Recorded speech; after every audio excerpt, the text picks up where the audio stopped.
French onion soup is a timeless classic that people always order out at a restaurant. But it's not that hard to make, so why not make it at home?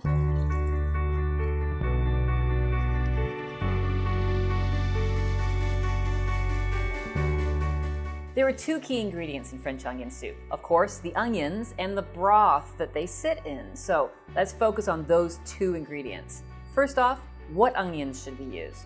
Well, I like to use either a sweet Vidalia Maui onion or a white onion or a mixture of the two.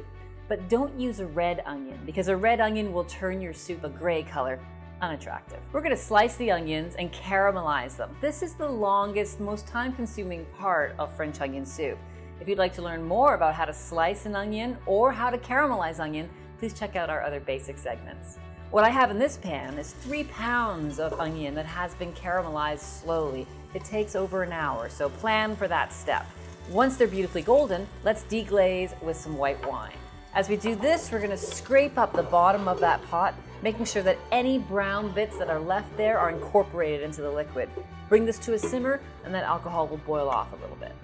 So the wine is simmering, the alcohol is boiled off. We're going to add some flavoring ingredients, some fresh thyme, a couple bay leaves, and now the very important ingredient, which is beef stock. You see the color of this beef stock? This is a really good beef stock.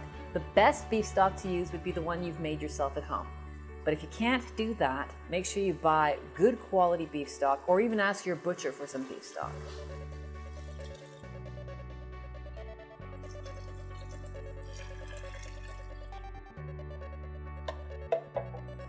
Give this one good stir.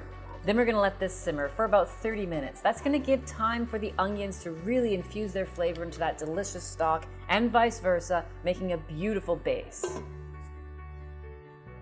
While the soup is simmering is a perfect time to get all the other components ready for the soup. First up, crostini. We're going to toast some bread slices so that they are nice and dried out and absorb more of that soup when they're resting on top.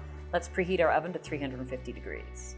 So slice this baguette straight down so we get a good surface area without an angle, about 1 to 2 inches thick.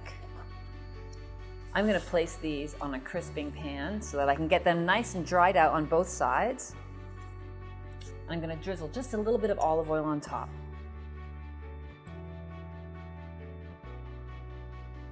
Okay, these are going to toast for about 10, maybe 15 minutes, just until they're nice and dry. The rest of our ingredients include, very importantly, Gruyère cheese. Now, Gruyère is a Swiss cheese with a beautiful nutty flavor. It's delicious on French onion soup, and it's a really good melting cheese, and that's what we want. Here's your Gruyère cheese. I've grated it up so that it melts more easily on top of the soup. We're also going to be using some fresh thyme leaves, some garlic, and I'm going to finish the soup with a classic butter ending. So I have some butter ready to go. The other final thing you have to be ready for is, of course, your soup crocks. These are going to go right under the broiler, so make sure your crocks are oven safe. And I've put them onto a sheet pan with a little bit of silicone so they don't slide around. Toast your crostini until they are nicely dried and a little bit brown around the edges. Now's the time to preheat your broiler and make sure that your oven rack is adjusted in your oven so that there's enough room for your soup crock underneath that broiler element. While your broiler is preheating and while your crostini are still hot, take a garlic clove and rub this gently on the crostini. That's going to give it just a very light garlic flavor. Let's talk about building the soup. First thing is we have to taste this and make sure it's seasoned to your liking.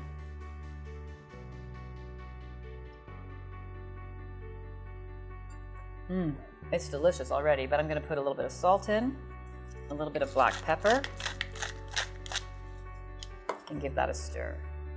The final step in this soup making is to turn the heat off, and we're going to add a little butter to finish it in the classic French way. This will melt in and give a final richness to the soup. Okay, to build the crocks, get your oven-safe crocks and fill each one almost to the top with our onion soup mixture. Leave a little room there for the bread and cheese that are going to go on top. And place this onto a sheet pan so that you can move them more easily into and out of the oven. And we're going to add a little finishing touch, a little half teaspoon of brandy or sherry to each bowl. We're going to nestle a couple of these crostini right onto the top. And now take your grated cheese and generously top the soup.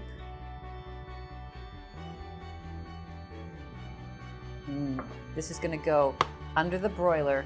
Don't walk away, you're gonna stick around, you're gonna watch. Watch for the cheese to melt and turn bubbly and a little bit brown. Being sure to keep a watchful eye on your soups. When they're nice and brown and bubbly, take them out from underneath the broiler, marvel at their beauty, and garnish them up with a little bit of fresh thyme. Goodness.